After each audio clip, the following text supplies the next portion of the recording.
Welcome back to the Live to Grind podcast show. I'm Brendan T. Adams, and on this week's Badass Entrepreneur Spotlight to a past accelerator guest and good friend of mine, Brian K. Wright of Success Profiles Radio, who I've been on his show multiple times. For all of you that listen to my show, I highly suggest you listen to his show. I've been on 3 times now. I'm going to be 4th coming this fall. Yep. He's a great guy, but Brian, how's it going, man? How you doing? Going really great. How are you, Brandon? I'm doing great today. It's always good to chat with you, a good friend. Yep.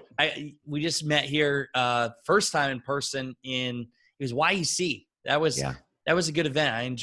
I'm glad you came, and I know we'll be seeing each other at the next event coming up. But for the listeners, Brian, can you share just briefly who you are and what you do in business? Sure. Well, I host a show called Success Profiles Radio, like you mentioned, since January of 2012. And so I've been doing this for a while. I've got probably over 230 episodes now, but I interview world-class achievers and learn how they succeeded, what they overcame, the lessons that we all can learn so that hopefully we don't make some of the same mistakes. Got to interview some really amazing people. You've been on 3 times. Kevin Harrington has been on. Jack Canfield has been on. Sharon Lecter, Laurel Langmeyer.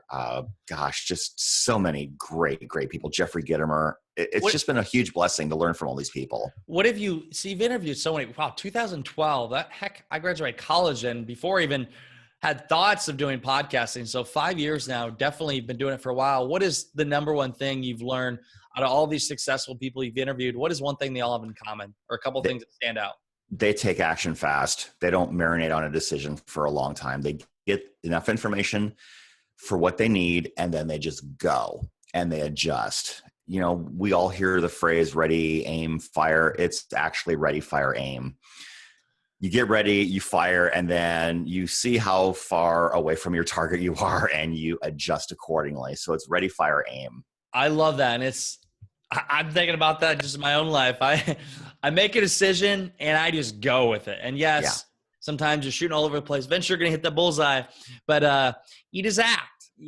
And I think that's awesome. I mean, you've definitely had some great guests in your show. So for you, you actually joined my accelerator with it was the second one. It was back in February? January.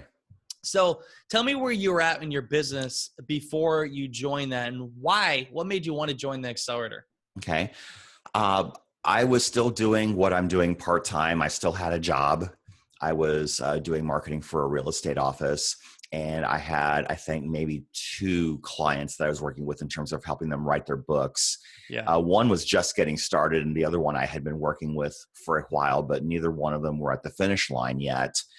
And just trying to get by. Now, where I'm at is I no longer have a job. I'm working with clients full-time, and I've got probably about 5 people that I have at various stages in the process. And one of my first 2 is actually at the finish line, and we finished back in May. It's really nice. And she's going to do another book with me starting in August. So I'm very glad about that. So what has changed for you? So for one, why did you join the accelerator? I joined the accelerator because I wanted to meet amazing people who are on this journey with me. I wanted to work with you because I know you've done amazing, wonderful things in the world. And I just know that if I surround myself with people who are getting things done, that it'll rub off on me eventually. And that's what you have to do. You have to surround yourself with people who are making things happen. It's your network. Yeah. And it's been a great network. And I got to meet some of you in person at YEC, and maybe a couple clients are coming out of that. And so that'll be good too. And just wanted to share my gifts with people and letting them know. And I came to YEC partly for the idea of knowing that I want to do my own live events. So I'm just sort of scouting around saying, what is Brandon doing? What is he doing? Oh, he did this. Oh, that's cool. Okay. He did that. That's cool. So you just learn by being around people who are doing stuff you want to do. I always say, find somebody who's already done what you want to do or achieve what you want to achieve, and learn from them, follow in their footsteps, and observe and see how you can do it in your own way. Yeah. Because people follow people, people buy from people, and you build your own tribe. Yeah. So definitely just being in that group, you can see others that are doing it and learn for your own way, the synergy between it. Well, I'm just curious, what is your main, because the past people have had on the shows on Fridays, basically sharing what they've got out of the accelerator. What was your main takeaway? I started doing video. Yeah. I Yeah, started doing buddy. video. I started doing really short videos called Success Profiles Minute, which is a spinoff of my brand Success Profiles Radio. I've done 41 of those now, and I'm going to spin those into a book. I'm repurposing that content. In fact, I've gotten the first 10 of those transcribed now, and I need to get the rest of those transcribed. But somebody is holding me accountable. He says, Brian, when will this book be done? I said, September 1st. I'm holding you to it. Okay, I have to do it. So I'm going to do Accountability. it. I love it. Video. I think that's one big thing a lot of people do. And I love seeing you're always putting video out there. And I mean, from you've seen people that from watching your videos end up working with you, correct? Mm-hmm. Yeah. And I'm getting some great interaction and engagement from my videos. It really helps a lot. I've done a couple of Facebook Lives, but mostly it's been video that I've recorded and then uploaded to Facebook. But I've tried the Facebook Live a couple of times, just turn it on and whatever comes out of my mouth comes out of my mouth. But it's usually about 5 minutes. I don't do the whole hour-long stuff. God bless people who can talk that long. But here's the thing. I have a lot of friends who do video. I wish I had time to watch everyone's stuff, but I just simply don't. If your video is longer than 5 minutes, I'm going to be very judicious about what I'm doing. If your video is less than 5 minutes long, great. Background noise while I'm doing something else. I'll do that. I'll listen to that. Oh, this is cool. I'll like this and comment. But my videos are all under 5 minutes, I would say 99% of the time. And it's because I don't believe in fluff. I believe in giving people what they need, giving an actionable strategy, and then just be done. Just be done. Get to the point. Just get to the point. I used to teach speech and English. And so I would tell people, if you're going to advance a point, have an example or a story to follow that along and just get to the point. People's attention spans these days are just so short.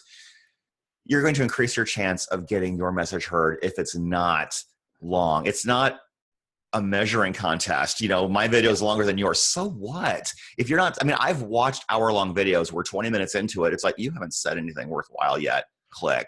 Out, done, doors over there. And you got a good point there. It could be as long as what it needs to be. So like for me, I've done hour Facebook Lives, but I prefer like you do a short to the point for 5 minutes or less, because then people are more likely to watch it all.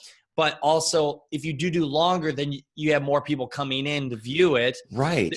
But for me, like sometimes I'll get on a story and I'll tell a story for a while. Yeah. And get valuable content. But there is something, because again, people, they're looking on Facebook, their attention span is not very much. And if you can get their attention and give them great value in that 5 minutes, you can get them to do something. Yeah.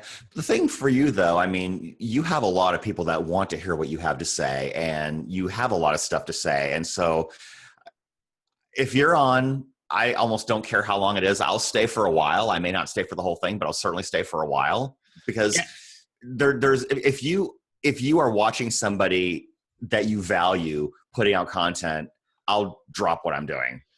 But for by and large, if I don't really know you that well and you're trying to hold my attention for that long, you better be really, really good, or I'm just not going to. See, that's why, and that's the power of building your own tribe.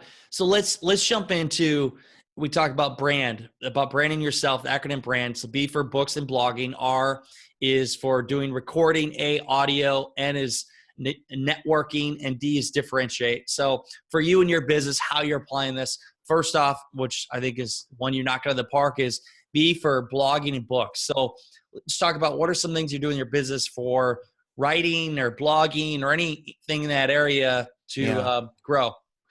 I blog occasionally, but I do have a couple of books, and I've got a third book coming out real soon, which is going to be repurposed content from videos that I've done since I was an accelerator.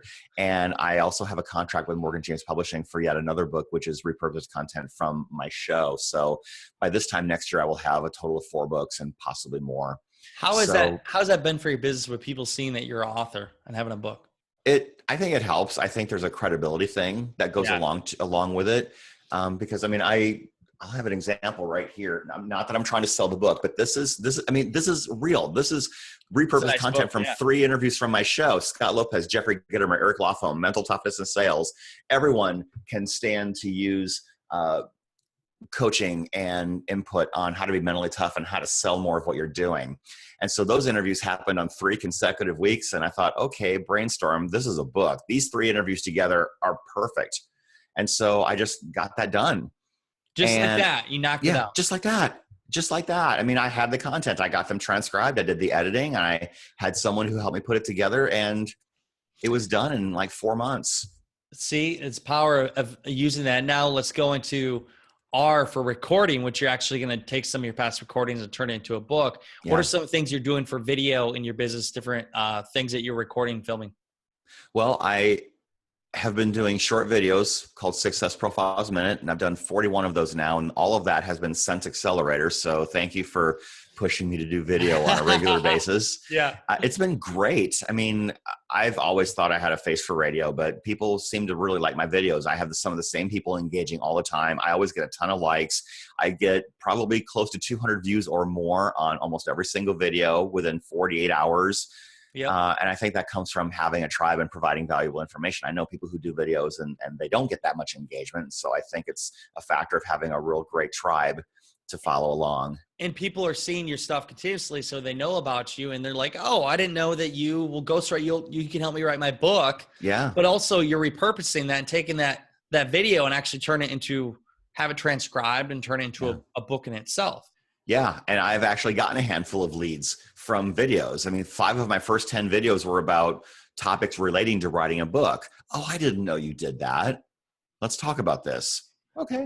Exactly. See, most people, if they don't know what you do, how do they know to work with you? They may need your service. So that's why you need to tell the world through these different outlets, especially video, for how people can work with you. So let's go to the next one, A for audio. So how are you using audio in your life? You're obviously doing a lot of podcasting. So how's that been a benefit for you in your life?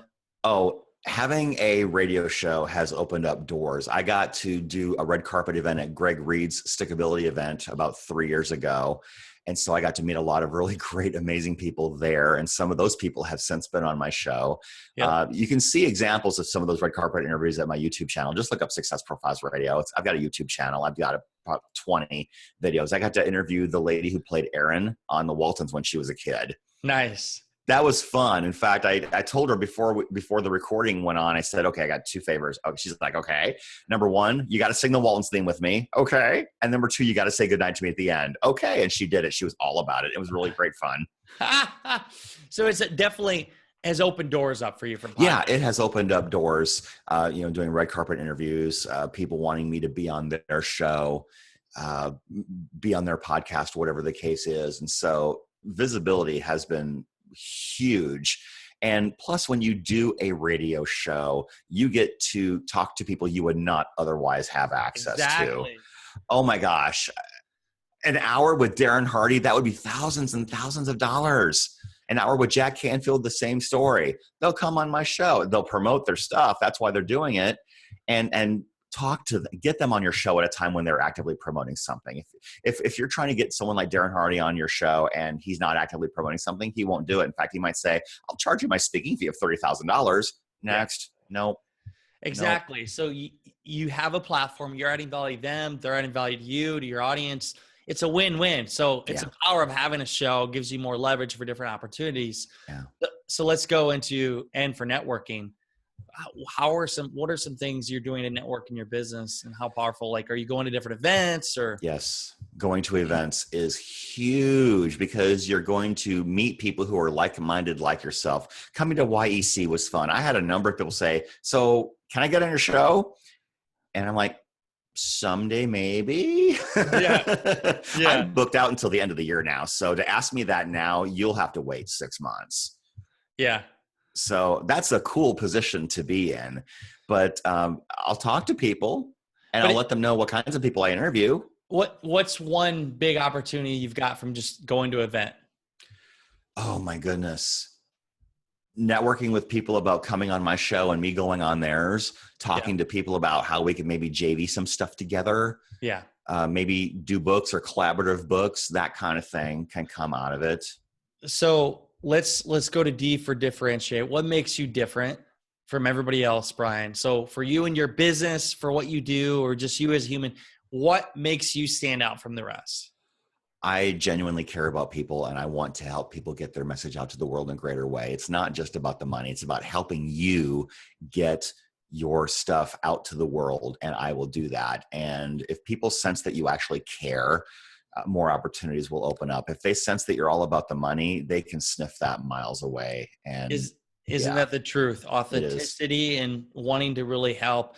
And Mhm. I mean, that's even for myself where I can say I've built some successes because I really want to help people. Like I Yeah. really want to help them. And yes, you deserve to get paid for what you do, but if it's just about the money, then it's not going to be successful No. in the long run. And I think about how can I add value? Yes, I'm helping you write your book, but how can I help you? Well, I'll bring you on my show. I'll provide you with a certain number of copies of your book. I can introduce you to somebody who does PR so that you can have those kinds of questions. And if you want to work with that PR person, then great. I get a referral fee out of it too, but that's not why I'm referring it. Exactly. Some people do want to do PR and get their name out there and get into online publications and on other people's shows. Great. I can introduce you. I don't have all of those resources myself, but I know people who do. And so I'll point you in that direction.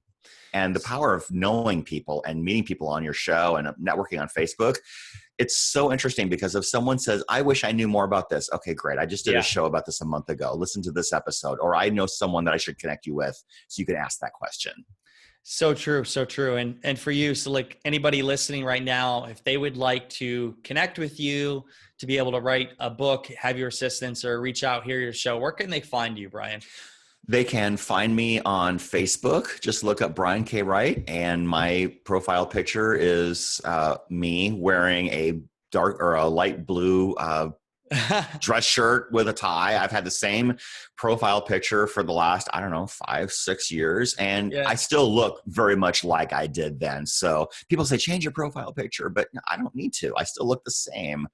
They can also find me on my email, brian@briankwright.com. And that's Brian with an I. Yep. They can find me at Twitter at Mr. Brian K. Wright. They can find me on LinkedIn. You can find me just about everywhere. I'm not on Instagram yet. Successprofilesradio.com is the website? Yep. Successprofilesradio.com is the website. And I do have a personal site, briankwright.com, where you can message me through there as well. So before we go here, Brian, what would be any advice or anything you want to share with the audience before we go? Well, this has been the year of me saying yes to myself. So you need to say yes to yourself and stop thinking of reasons why you're saying no. Amen. I love that. Say yes to yourself. Stop saying no. Take that leap and do the things that you know will help you in your future. Yep. For all you listeners, it's been fun. Brian, it's been a pleasure having you on the show. And you all know what time it is. It is time to go out there, create something great, and become unforgettable, because life is too short not to. I'm Brennan T. Adams. Have a great day, everyone.